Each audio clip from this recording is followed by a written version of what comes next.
सामना को आसिला बड़ खबर। बाबर आजम छाड़े कैप्टेनशिप।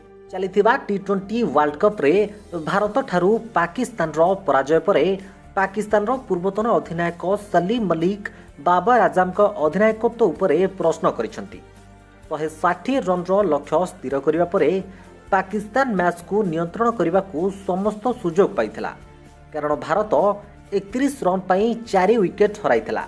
किंतु विराट को अपराजित 82 रन पाई मैचटी पुणी थरे भारत आड़ को टाणी होई आसीथिला। मल्लिक कहवा अनुसार बाबर समान भूल को बारंबार करुछंती, जहाँ से पूर्वर मध्य अनेक मैच रे करि आसिछंती।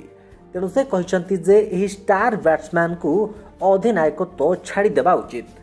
तेरे आपण को कहि रखुछि जे गत वर्ष यूएई रे पाकिस्तान एवं भारत मध्य टी20 वर्ल्ड कप समय रे पाकिस्तान दल बाबर आजम को अधिनायकत्व रे 10 विकेट रे जीतिथिला।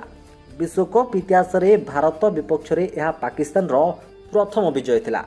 किंतु एथर खेला जाइथिबा मैच पई बाबर आजम को ऊपर प्रश्न उठिछि, कारण से मोहम्मद नवाज को ओभर को शीघ्र समाप्त करि पारि नथिले।